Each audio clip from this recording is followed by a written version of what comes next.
Billig oder teuer, welcher Felgenreiniger reinigt besser? Geschlagene 38 € pro Liter kostet dieser Felgenreiniger im Vergleich zu dem mit knapp 10 fast das Vierfache. Reinigt der wirklich viermal besser als der hier? Du erfährst es in diesem Video. Wir haben hier sehr verschmutzte Alufelgen, die auch schon ein bisschen kaputt sind. Ich denke mal, das Bett ist nicht mehr wirklich mit Reiniger zu retten, aber perfektes Beispiel für unseren Vergleichstest. Wir wollen einfach mal schauen, welcher Reiniger reinigt ohne mechanische Einwirkung, also ohne Pinseln, ohne Bürsten, ohne Reiben besser.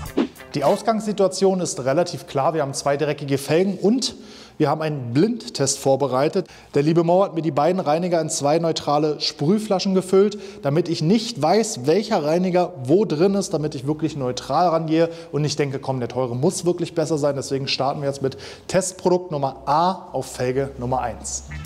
Let's go mit Reiniger Nummer 1. Ich sprühe ihn jetzt wirklich mal satt auf, dass ich sicher bin, dass überall auch Reiniger ist. Nicht, dass wir am Ende ein verfälschtes Ergebnis haben, weil irgendwo kein Reiniger war. Wir lassen beide Reiniger 5 Minuten wirken. Dadurch, dass es ja blind ist, kann ich mich jetzt nicht an die Herstellerangabe halten. Aber 5 Minuten bei einem Felgenreiniger ist eigentlich eine gute Zeit. Jetzt kommt schon der Geruch hier. Ja, riecht ein bisschen nach Shampoo, so seifig. Nicht so extrem nach Felgenreiniger. Lässt sich auch aus dem IK ganz gut sprühen. Ist relativ gelig und klebt gut an der Felge. Wie gesagt, die ist jetzt auch trocken und noch nicht vorgespült oder so, sondern wir sprühen hier direkt auf dem Dreck. Geruch ist nicht so extrem penetrant. Man kennt oder erkennt natürlich einen Felgenreiniger an sich am Geruch, aber es ist jetzt nicht so, dass ich daneben sitze und sage, boah, jetzt muss ich hier erstmal lüften, sondern relativ typisch für einen Felgenreiniger, relativ mild. Hat sich gut sprühen lassen. Ich war jetzt wirklich hier satt unterwegs und habe nicht wirklich viel verbraucht. Also hier sind noch 500 Milliliter drin, also knapp 200 Milliliter für eine Felge ist für den täglichen Einsatz jetzt nicht der Standard, wenn wir manuell nachreinigen, aber wir wollen jetzt mal gucken, was der rein ohne Mechanik, also nur durch Abspülen in 5 Minuten schafft. Dann vielleicht nochmal eine zweite Runde und dann gucken wir uns auf jeden Fall den anderen Felgenreiniger an und vergleichen die reine Reinigungsleistung durch Aufsprühen, wirken lassen und abspülen.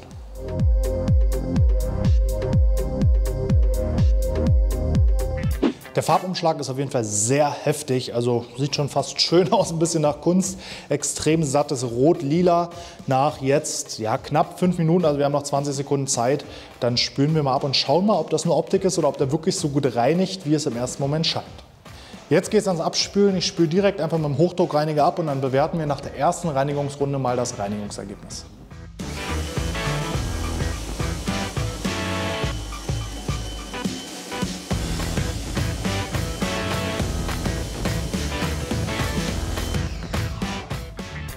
Ich würde sagen, Reinigungsergebnis können wir erstmal mit gut bewerten. Zumindest optisch ist die Felge sauber. Ich sehe in den Kanten schon noch Schmutz. Ich muss jetzt mal gucken, ob das eingebrannter Schmutz ist oder ob das einfach noch Schmutz ist, den ich nicht gelöst habe. Deswegen nehme ich mir jetzt hier mal ein weißes Tuch und wische hier mal drin rum. Also es ist loser Schmutz. Du siehst es hier ganz gut. Das ist kein eingebrannter Schmutz. Den könnten wir natürlich nicht zählen, weil für richtig eingebrannten Schmutz brauchen wir einen sauren Felgenreiniger. Das schafft ein pH-neutraler nicht. Aber die Ecken und Kanten sind jetzt hier noch ein bisschen restschmutzig, sage ich mal.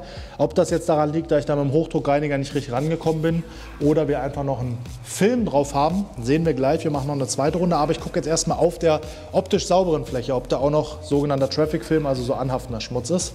Ja. Also wir haben auf jeden Fall noch eine ordentliche Schmutzschicht auf der Oberfläche. Also für mich, dieser oberflächliche Schmutz, der jetzt hier noch auf der Felge ist, ist überhaupt nichts Schlimmes, denn er lässt sich leicht mit dem Finger oder mit einem Tuch abwischen. Also der Reiniger hat das getan, was er eigentlich tun soll. Er hat festsitzenden Schmutz, der nicht wasserlöslich ist, löslich gemacht, sodass wir ihn jetzt ganz einfach mit der Felgenreinigung entfernen können.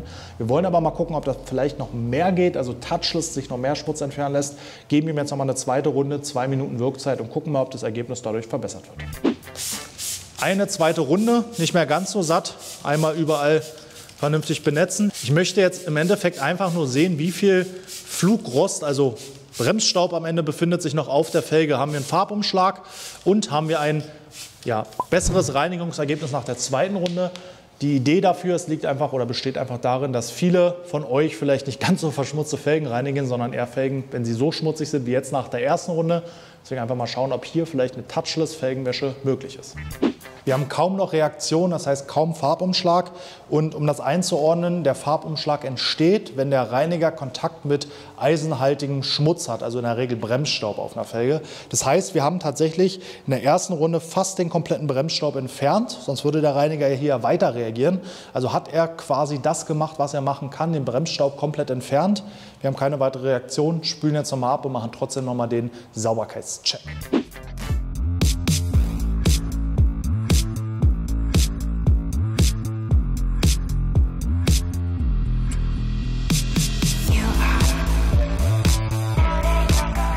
Optisch kein Unterschied. Also wir haben immer noch die kleinen Ecken, wo jetzt hier was war, den gelösten Schmutz, den wir vorher auch schon hatten. Ich gehe mal ein bisschen über die Oberfläche und auch hier, wir haben noch losen Traffic-Film auf der Oberfläche, also Straßenschmutz am Ende, der aber locker gelöst ist, wenn ich ihn schon trocken abwischen kann.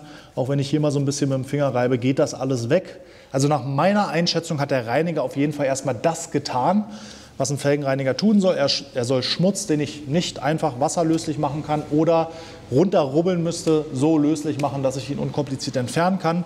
Wir hatten in der zweiten Runde quasi keinerlei Reaktion mehr auf der Felge. Das bedeutet, das befindet sich, ich sag mal, kein zu lösender Bremsstaub mehr auf der Fläche.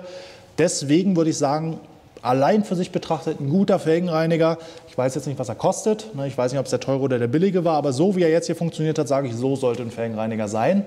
Jetzt geht es weiter an die zweite Felge und Felgenreiniger B. Quasi der gleiche Ausgangszustand, sehr verschmutzte Felge. Sie ist jetzt nicht beschriftet, aber ich würde sagen, sie stammt von vorne, wo typischerweise die Bremse mehr Schmutz macht, genauso wie die andere Seite. Von daher gleiche Ausgangsbasis für Felgenreiniger Nummer 2. Viel dünnflüssigerer Reiniger, das sehe ich sofort, weil der andere sich nur in einem relativ breiten Strahl aufsprühen ließ. Der lässt sich hier schön vernebeln, was an sich fürs Aufsprühen natürlich erstmal sparsamer ist. Aber boah, stinkt der. Boah. Also da lässt sich jetzt meine Nase nicht täuschen. Vom Geruch her kann ich jetzt schon sagen, Felgenreiniger B ist der günstigere. Das ist wie Velvet Pro Dragon Breath, also einer der ersten Flugrostentferner auf dem Markt. Boah, ich gucke mal, dass ich ungefähr die gleiche Menge Felgenreiniger aufsprühe. Das ist die Ausgangsbasis. Oh, ich bin jetzt mit 100 Milliliter weniger ausgekommen, habe trotzdem alles benetzt. Deswegen gehen wir noch eine Runde rum und dann lassen wir es so. Noch sparsamer. Boah, ich muss hier weg. Boah. Boah.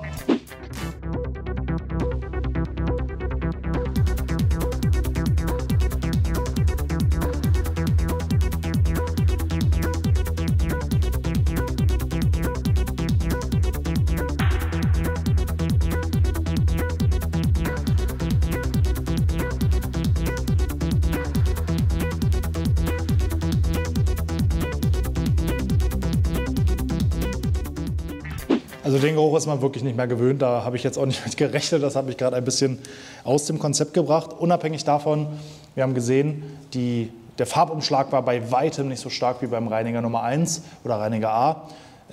Gleichzeitig ist der Reiniger auch in der Wirkzeit angetrocknet. Er hat dennoch erstmal relativ viel gereinigt, aber die Felge ist insgesamt noch deutlich dreckiger als die andere Felge. Ich gucke jetzt erstmal mit dem Finger, ist aber alles gelöst. Also ich kann jetzt hier, wenn ich mechanisch reinige, also das ist hier alles gelöster Schmutz, den kann man mit dem Finger entfernen. Von daher hat er auch erstmal das gemacht, was er tun sollte, was wir auch beim anderen Reiniger gesagt haben, nämlich den Schmutz so weit lösen, dass wir ihn entfernen können. Traffic Film ist jetzt auch noch drauf. Ja, ich sag mal, Touchless eine schlechtere Reinigungsleistung als Reiniger A, aber wie gesagt, es ist alles angelöst, ich kann das alles hier durch drübergehen entfernen und wenn ich das vorhabe, also nochmal manuell die Felge nachzureinigen, dann spielt es keine Rolle, ob der schon mit dem Hochdruckreiniger mehr weggenommen hat oder nicht. Das macht dann keinen Unterschied. Von daher in der Praxis gleicher Effekt. Am Ende die Felge wird sauber sein. Rein betrachtet von der ersten Reinigungsleistung ist der hier schwächer als der da drüben. Ich spare mir jetzt hier die zweite Runde, weil wir haben drüben gesehen, dass da kein besseres Reinigungsergebnis mehr rausgekommen ist. Ich könnte jetzt natürlich noch den Reiniger A hier drauf sprühen und gucken, reagiert der noch irgendwo, spielt aber am Ende keine Rolle mehr, weil wie gesagt, alles, was jetzt hier noch nicht ab ist, lässt sich einfach durch mechanische Reinigung lösen. Von daher hat er gemacht, was er machen soll und dann war es das hier mit dem Reinigungsvergleich. Die Auflösung ist für mich keine Überraschung mehr. Ich habe es am Geruch erkannt tatsächlich. Reiniger B war der K2 Roton, der etwas intensiver gerochen hat als Reiniger A. der Kochchemie Reactive Wheel Cleaner, also von daher der teure Reiniger mit knapp 40 Euro pro Liter brutto, also mit Steuer, 38 Euro so und so. Und der K2 mit knapp 10 Euro pro Liter, wie gesagt. Ursprünglich wollte ich auch noch mal ein bisschen was zu den Inhaltsstoffen sagen und mir auch das Datenblatt angucken. Das Problem war, zum K2 Roton habe ich kein Datenblatt bekommen. Deswegen einfach nur von der Beschriftung. Ich gehe jetzt gar nicht so tief drauf ein. Am Ende, der Kochchemie hat auch ein Ausrufezeichen, Warnsignal drauf und ein ätzend. Das heißt, er wird nicht ganz pH-neutral sein. Er wird wahrscheinlich einen pH-Wert so um die 5, 5,5 haben, wie so relativ pH-neutrale Reiniger. Der K2 Roton hat nur ein Ausrufezeichen drauf. Man muss bei Felgenreinigern einfach dazu sagen, der Wirkstoff, der da drin ist, der ist einfach total ungesund. Das muss man wirklich ganz klar so sagen. Und ab einer gewissen Konzentration in so einem Produkt müsste der Hersteller auch einen Totenkopf drauf machen. Und Produkte mit einem Totenkopf drauf dürfen in Deutschland nur an geschulte gewerbliche Anbieter rausgegeben werden. Deswegen sollte man sich einfach bei der Felgenreinigung bewusst machen, dass wir da einen Wirkstoff haben, der nicht gesund ist. Das heißt, in einem geschlossenen Raum, unabhängig vom Geruch des Reinigers, immer für gute Belüftung sorgen oder einen entsprechenden Atem- und Augenschutz auf jeden Fall tragen. Mit der Vorrede möchte ich noch kurz erklären, zum Zeitpunkt, als ich diese Reiniger bestellt habe, waren sie in einem Endkundengebinde, das heißt ein Gebinde mit Sprühkopf, die günstigsten Reiniger pro Liter. Das war für mich der Maßstab. Ich hätte natürlich jetzt auch sagen können, komm, ich nehme 5 Liter Gebinde dazu, aber wo höre ich denn auf? Ein Hersteller wie Sonax oder Kochchemie hat auch 1000 Liter Gebinde, also welchen Preis soll ich nehmen? Deswegen habe ich mich entschieden, ich nehme das größte Endkundengebinde und nehme mir davon den Literpreis und vergleiche. Und zum Zeitpunkt meiner Bestellung lag der hier, wie gesagt, bei knapp 10 Euro pro Liter und der hier bei knapp 40 Euro pro Liter. Mein Fazit zu beiden Reinigern.